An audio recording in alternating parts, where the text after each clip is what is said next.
Sir Srivani నిధులతో షిరిడి సాయికి ఆలయాలు నిర్మించలేమని చెప్పారు. సో షిరిడీకి వెళ్ళే హిందూ భక్తులు కూడా చాలా పెద్ద సంఖ్యలో ఉంటారు. వాళ్ళ మనోభావాలను ఏమైనా పరిగణలోకి తీసుకుంటారా? ఈ నిర్ణయానికి రావడానికి ఏ వైదిక పరమైన ప్రమాణాలు కానీ లేకపోతే ఏ ప్రమాణాలను మీరు పరిగణలోకి తీసుకున్నారు సార్? చట్టపరమైన ప్రమాణాలు ఏమైనా ఉన్నాయా? మామూలుగా మనకున్నటువంటి వైదిక ప్రమాణాలు ఆగమ శాస్త్రాల ప్రకారం అయితే హిందూ ధర్మాదాయ దేవాదాయ ఆలయాలు వాటి పరిరక్షణలోనే ఈ యొక్క శాఖ పనిచేయాలి.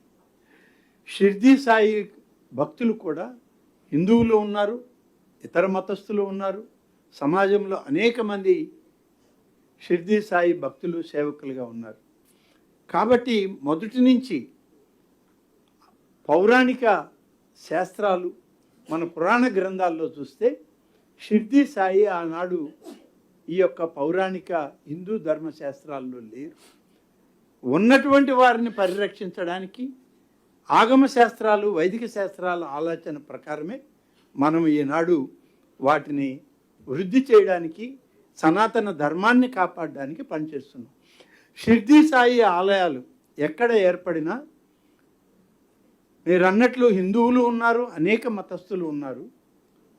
అలాగే అనేక రకాలుగా ఆలయాలకి ఆర్థిక స్తోమతలు అందించేటువంటి అనేక మంది ఉన్నారు. కాబట్టి ఆలయాలు వాళ్ళు అభివృద్ధి చెందుతూనే ఉన్నాయి, వాళ్ళు దగ్గరుండి వాటిని పోషించుకుంటున్నారు.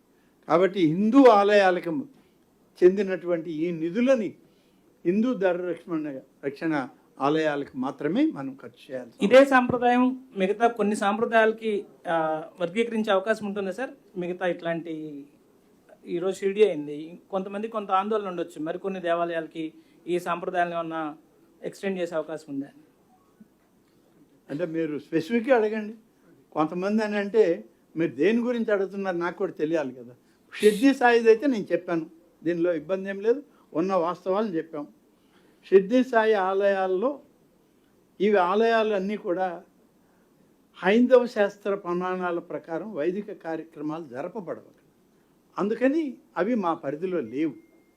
ఇంకా వేరేది ఏదైనా మీరు ఏదైనా ఉంటే స్పెసిఫిక్గా అడిగితే చెప్పగలరు.